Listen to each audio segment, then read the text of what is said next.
In the beginning, they will criticize you. They'll judge you. They'll say you need more work-life balance. They'll say it's too risky. They'll say it can't be done. They'll say you can't see clearly. But they can't see your vision. They can't see your vision. They don't know your heart. They will never understand how much it means to you. Work hard and stay focused on that meaning. Stay focused on your mission. Believe in yourself and lead with integrity. In the end, they'll ask how you did it. And when they do, you'll be able to guide them to a higher level.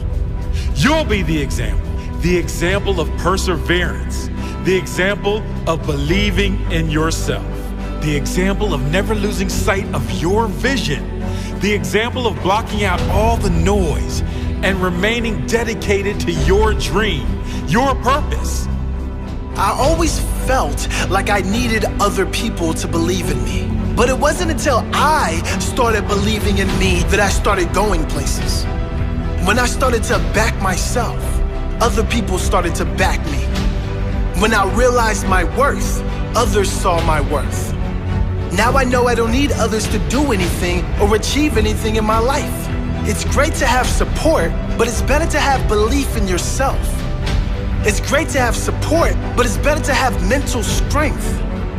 It's great to have people in your corner, but it's better to be able to fight when life has you cornered. I am ready for any fight, any challenge life has in store, and I will always back myself. If you don't believe in you, who's going to? If you don't back you, who's going to? And if you don't believe it's going to work out, guess what?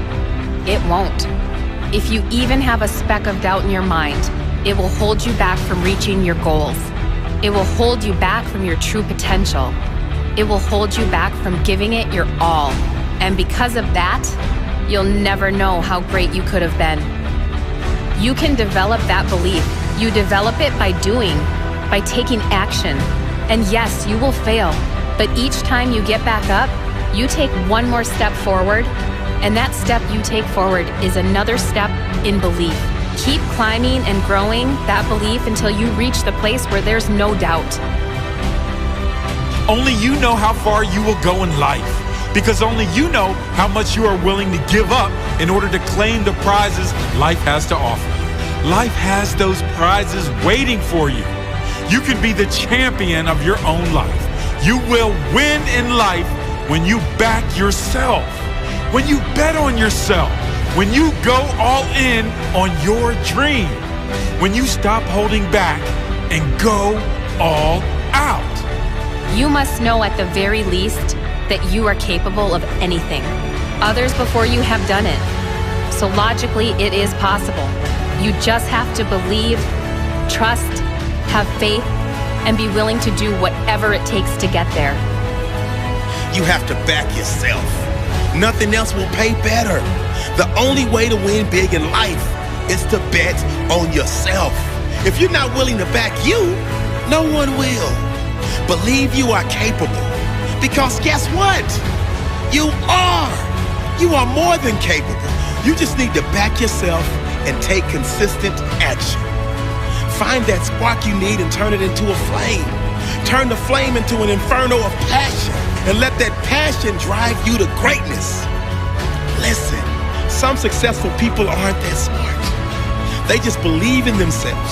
They back themselves and they are willing to work for what they want. You don't need the fancy college degree. You don't need the wealthy parents. You need belief. You can make up for lack of education with belief and hard work. Everything will fall into place. Trust it will. Trust yourself, and it will. Life has prizes waiting for you. You can be the champion of your own life. You will win in life when you back yourself, when you bet on yourself, when you go all in on your dream, when you stop holding back and go all out.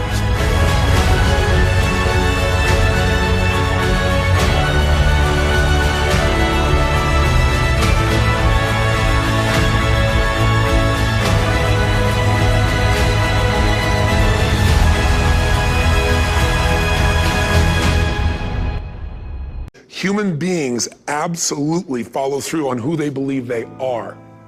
If you said to me, well, I'm really gonna work hard to stop smoking, but I've been a smoker my whole life and I am a smoker. I know your days are numbered. You're gonna be back smoking cigarettes again because we all act consistent with who we believe we are. I tell people the strongest force in the whole human personality is this need to stay consistent with how we define ourselves. If you define yourself as somebody who is really conservative, you're not gonna be crazy and act nuts unless you're really drunk or something, and then you can say it's the alcohol, when it's really just you finally getting permission to be yourself. The alcohol is your excuse.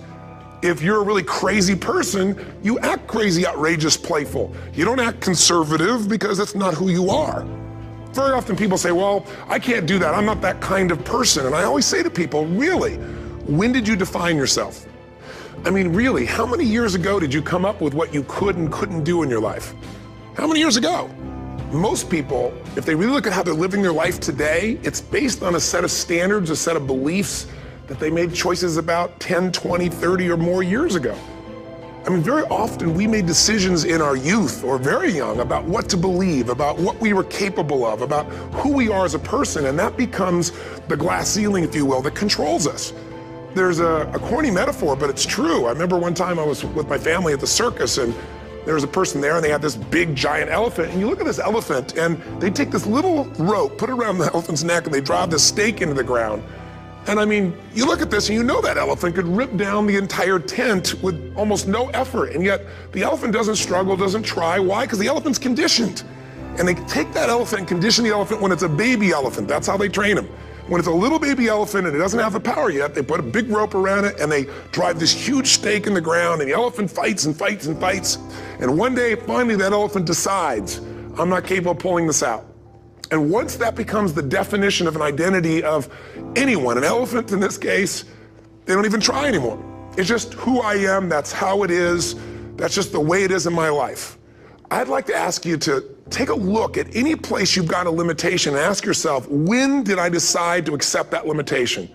And you may not even see it as a limitation, you might see it as just that's who I am. But so often in our lives, we've adapted to be a certain way so that we don't fail or so that people will like us or respect us, but it's not necessarily who we are. Joy comes when you're spontaneous. It's really hard to be truly happy when you're not being yourself. And most of us have no clue who we are. And so a big part of my work, if you've ever been to an event, you know, is to get people to do things spontaneously without thinking, because that's when the real you shows up. That's when the energy comes alive. And when you do that, when you start to connect to your true nature, suddenly there's energy available for you to set a higher standard for what you want in your life. That's what this is really all about. And when I talk about standards, when I talk about, shoulds versus musts, think about your own life. I know there have been areas in your life where some point in time you just shifted and you raised the standard and your life changed. Because whatever people have their identity attached to, they live. We live who we believe we are. That's just how it works. It's just kind of like, I'll give you an example. Look at your physical body. Your physical body today is an absolute reflection of only one thing, not your goals, not your desires, but your standards. The identity you have for yourself. If your standard is you're an athlete, then there's a certain amount of strength, a muscle tone, and energy that's available in your body on a regular basis because that's who you are. And so you do whatever's necessary to maintain that identity. Again, the strongest force in the human personality is this need to stay consistent with how we define ourselves. Because if you don't know who you are, you wouldn't know how to act. Once you lock in on that identity, your brain finds a way to keep you there. If you say, man, I'm overweight, I've always been overweight, I'm big boned, and that's the story you got, then you're gonna always find a way to get back there. That's your settling point. That's your identity. That's where things lock in. If you see somebody who's in really great shape, you ask them, do you work out? You know the answer. Yes, how often? And they'll tell you 3 times, 4 times, 5 times a week, whatever. In a seminar, I'll ask people, who here works out at least 5 days a week? And I'm stand up. And you look around that room and you know that they work out 5 times a week because you can see their body. You don't just get a result without some kind of action, without some form of ritual. Ritual meaning actions you do consistently. Now, do you think those people that are out there working out 5 days a week, do they have more time than you do? Or I have, or anybody else? Of course not. Is their life less busy? Of course not. It's just a must for them. They must work out that way, and they've made that turn and their life's changed. So I'm not saying you have to work out 5 days a week. I'm just saying whatever you really want, wants don't get met consistently. Standards do. Whatever you identify, this is who I am. And so it's not so much about changing your identity as it is expanding it. Deciding that, instead of your goal is to lose 10 pounds, which is not compelling, what if your vision was to get back to my fighting weight? This year, this month, this next 90 days, I'm gonna transform my body. I'm gonna take on a new challenge. I'm gonna find some technique or strategy, there's a million of them, that can reframe myself where I want to feel younger, stronger, more vibrant than ever before. Here's my reasons, because I want the energy to really make my life work. Because it's tough out there and I want to be stronger than I've ever been before. I want to go in front of the mirror and if I'm naked, not, want to laugh. I want to look there and take a good look and go, yeah, I'm proud of whatever I see there. Whatever it takes, something's gonna make you laugh, smile, something that's gonna tease yourself, but something's gonna move you to another level. If you identify yourself in a new way and you own that every day, and that becomes the standard of how you live, you'll find the way to make that standard real. Money's the same way. Think about it, it doesn't matter what's happening, quote unquote, in the marketplace. People that make money find a way to make money no matter what, don't they? I mean, most people's standard is to pay their bills. So that's what most people find a way to do, even when economic times get tough. Most people, if that's their absolute standard, they find a way. Some people's standard is pay their bills most of the time. And so most of the time they do. Some people's standard is not just to pay their bills, but to take care of their family and maybe even some of their friends. And they find a way. In fact, some people may be in a family where they don't have enough money. They barely have money to pay their bills. They work their guts out. And then somebody, their mother, their father, somebody else, their sister gets ill, and there's not enough money to take care of it. Nobody else has money in the family. They don't either, but they find a way to get that money to take care of their mother or father, don't they? And pay their bills. They never could do it before. Why? The situation made them raise their own standard. And not everybody does that. Somebody else in the family might have money and still not take care of their mother. It all comes down to the inner game, my friends. Changing your life is a change in the inner game. The outside world you can't control, but you have absolute control over this one if you learn the dynamics of what shapes you.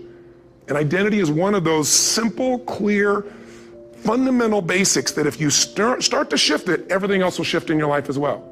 Some people, by the way, have to have more than enough money to do what they want, when they want, where they want, with whomever they want, contribute the way they want. And if that's their must, they find a way.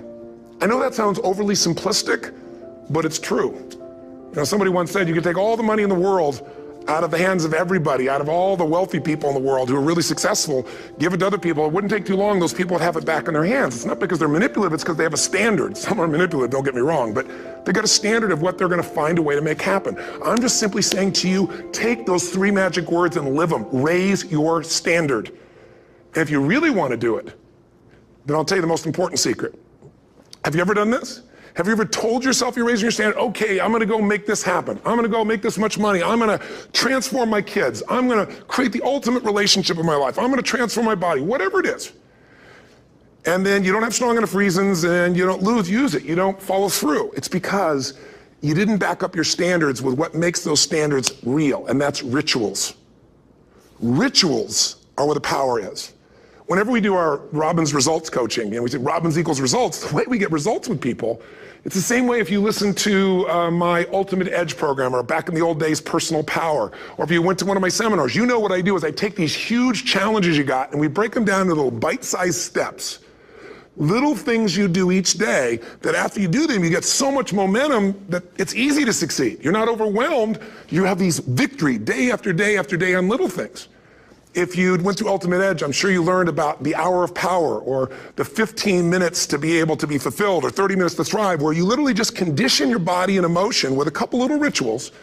So it doesn't matter what's going on in your world, you feel that strength, and it's not fake, it's not some pump up, it's coming from inside you, and it works. Rituals define us. See, all the results in your life are coming from your rituals.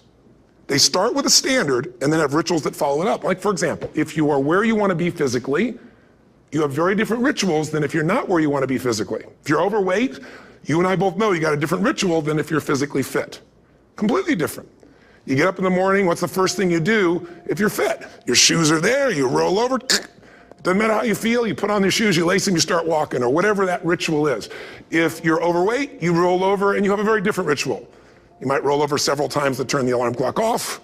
You go in and get your mocha, smocha, whatever, special coffee. You stop by at Starbucks, whatever the case may be. You have your nice sugar muffin. It's supposed to be really nice for you. Whatever you do, it's a different ritual. If you have a great, passionate relationship, you have very different rituals in how you come home than if you have a lousy relationship. When you come home and the first thing you do is you're tweeting somebody or you're emailing or flipping on the news or you don't even come home. What are the rituals? Whenever I study people that are successful, what I look for is what's the standard they hold themselves to?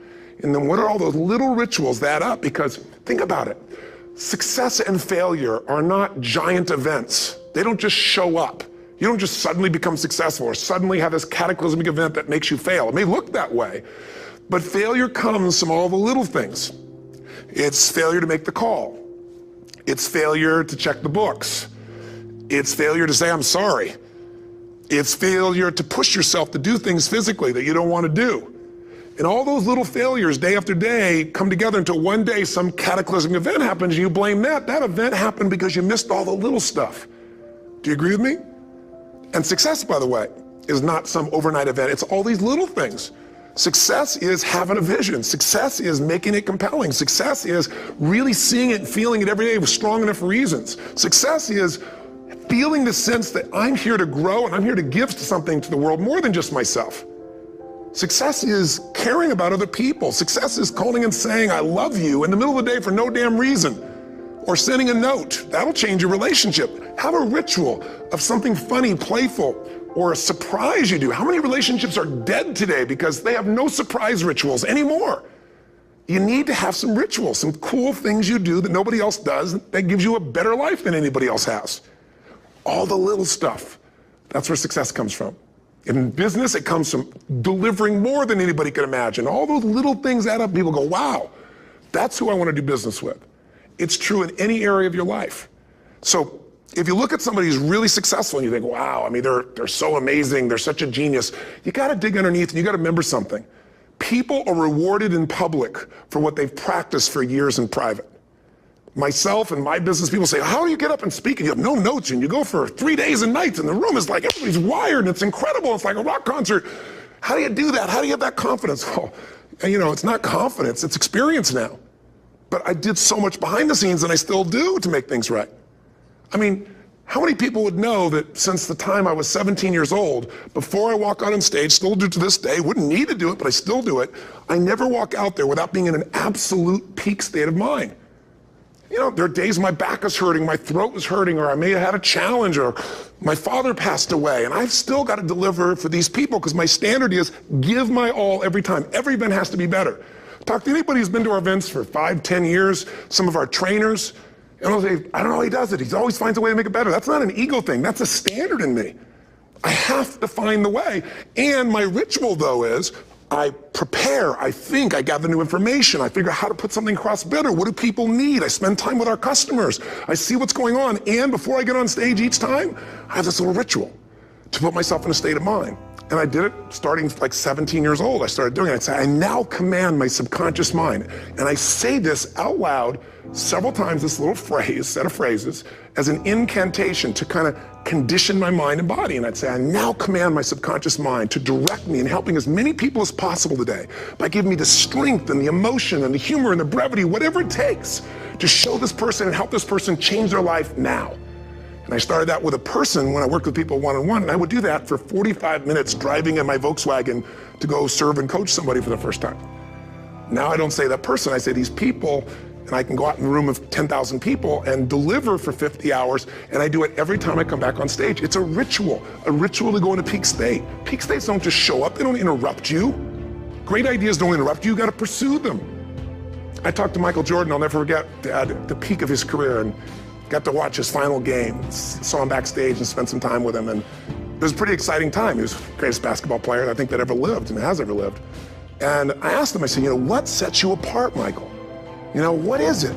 And is it God-given talent, ability, skill? What is it? And he said, Tony, he said, I can shoot you straight. It's not, me trying to act humble. He goes, I have a lot of talent, a lot of God-given talent, a lot of skill. I've worked really hard. But he said, really, it's my standards. He said, every day I demand more from myself than anybody else could humanly expect. I'm not competing with somebody else. I'm competing with what I'm capable of. Magic formula. Because most of us lower our standards. Why? Because who you spend time with, my friends, is who you become. One of the biggest reasons I started going to seminars when I was like 17 is I had nobody around me as a great role model. I could read about somebody, but being around people, being in that environment was very different. Finding a way to go to work with someone who lived that standard of life was very different. You get around people with low standards and you compete with it. You don't need to compete with it. It's like, okay. I mean, remember Jerry Springer? I don't know if he's still in the air, but I remember he used to get people on the show and I thought, where would he find these people? And why would people watch? I'll tell you why they watch. They watch these people and go, my life's still pretty darn good compared to that person. Look at them. You don't have to change your life. All you have to do is find somebody with a lower standard and you'll feel good about yourself. But if you feel that good feeling, it's an illusion. The only thing that's going to make you happy, my friend, and this year or any other, is to step up. It's to raise the standard. It's to discover what you're capable of and feel that incredible power of pushing through whatever's holding you back and get to the other side of more of your true self. That's what this game's all about. And look at the best of the world in anything. Tiger Woods, what's his vision? To win golf tournaments? No, to be the best that ever lived. That's his goal. That's his vision. But here's what's interesting. He backs it up with rituals. If you just have a vision and you don't have the rituals, stop lying to yourself. His rituals are, he started doing things nobody did before. He went and started lifting weights. Golfers lifting weights? No way. He went out and he changed his swing when he was the best in the world because he realized in order to be the best that ever lived, he was gonna have to change his swing. If you know anything about golf, you don't change your swing when you're the best. And he went and retrained himself because he has different rituals than other golfers. Now many people are modeling his rituals to get better. It's amazing. You know, you look at somebody like Michael Phelps, the 2008 swimmer, won 7, only 2 people, I think, in history, if I remember correctly, that have gotten 7 gold medals in one session. And here's a guy, he's got number 6 under his belt, and he's exhausted, and he's going in for that final swim. I'm sure you remember. And how does the guy win? By 1/100th of a second. Do you think that was some massive skill that got him over the top? Or was it a standard that says, this is who I am? I am the champion. And no one is taking this from me. And somehow in those final milliseconds, 100th of a second, he pushed himself just beyond his competitor. But you know about Michael Phelps? What allowed him to be able to push beyond that moment is his rituals. Go study the guy. Most people who swim have these unbelievable workouts. He does 2 and 3 of those workout sessions a day. All the other swimmers in the beginning thought he was insane. You're gonna overtrain, you can't do that, it's not physically possible. But he had a standard and the rituals to back it up. So here's my final message to you, because I've gotten carried away. I thought I was gonna send you like a 5-minute message, but as you can see, there's no script here, it's just me going a little crazy with you, but I wanna really see you get what you want this year. Don't let this year be like last. And if last year was great, still don't let it be that way. Raise the standard. If your life is perfect and extraordinary, you darn well know you're not gonna be happy unless you keep making it better. That's what makes us feel alive. It's not what we get that make us happy. It's who we become and what we're able to give because we become more. That sense of contribution is what creates the deepest meaning. So here's my assignment for you if you want one. If you want to go from conversation to some action, here's a simple thing to do. What's an area of your life right now that you really want to improve? What's an area that's important to improve? If your body's great, how about your career? If career's great, how about your relationships? Intimate one especially, or your kids. Or your relationship with your creator, your spiritual side of your life? Or is it your finances? Figure an area that really matters. Decide on that area. Number 1, write down what your life is like in that area right now as specifically as possible. So you might say, well, I'm 13.5 pounds overweight, whatever the weight is, whatever the situation is, or my body fat's like this, or I wake up exhausted in the morning, and you write the truth of where you are right now. So you're real clear. Or I'm not in a relationship. I say I want a relationship, but I'm not in one, and I don't seem to find them. All the good ones seem to be gone is my belief. And I really do want one, but I don't have it. Whatever your definition. Or I'm in a relationship, and God, I wish I wasn't in a relationship. I'm planning my escape. Wherever you are. Or I have a wonderful relationship. We love each other, but there just isn't enough passion. Just write the truth of where you are. The area you want to change, but write how it is. And then the second step is, this is where you got to be really honest with yourself. What are the rituals that have put me there? Because whatever results you're getting, even if you don't like the results, there's some rituals that are keeping you in that place. There's some rituals of what you eat or don't eat, how you move or don't move, how you sleep or don't sleep. There's some rituals in the lack of variety or spice or energy or focus in an area. There's something you're doing, and it's usually not one thing, it's a bunch of little things that you kind of do consistently whenever you think about getting in a relationship, whenever you think about working out, whenever you think about money. You get yourself in a state of overwhelm. You start thinking about all the things you can't control. Just write down all the rituals you have, and then here's the third step. What do you want? What's your vision? And be really specific. I want to be my fighting weight. I want to be the strongest I've ever felt. I'm going to turn whatever it is, be specific. And then, last step number 4, what are the rituals that'll get you there? What would you need to do differently each morning if you're going to be that kind of energy, that kind of strength? How often would you work out? What days would you work out? What time? A ritual is something you do consistently, usually at a specific time, so it becomes automatic. Let me tell you something. Willpower doesn't last, but rituals can last a lifetime. I bet you have some rituals in your life right now you've been doing for years, even though some of them don't serve you. I'm just saying, wake yourself up. If you want a new year and a new life, you don't need to start on January 1st. Start today. Start with this little video. And just begin to see what happens and see how easy it is to just do a few little rituals. Don't do them all, just do 2 or 3 new things. And you know what happens? You'll get momentum. Because once you discipline yourself in one area of your life, you feel yourself doing it in other areas as well. And I always say something that my original teacher taught me. I always remind people, there's always 2 pains in life. There's the pain of discipline, or there's the pain of regret. And discipline weighs ounces, as my friend Jim Rohn taught me. Regret weighs tons. You don't want to have regret. So right now, what do you want to change? What's it really like? What are the rituals that got you there? That'll take a little homework. If you're not sure, ask the people around you. They'll tell you what your rituals are.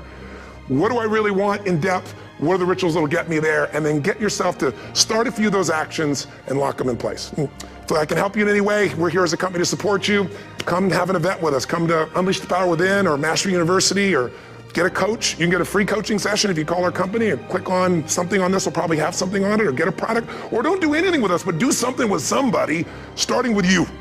If you make the changes in yourself, you're going to be proud this year, and no amount of money or accolades from other people can mirror the feeling of being proud of knowing you've taken back control of your life, or you've taken a great life to another level.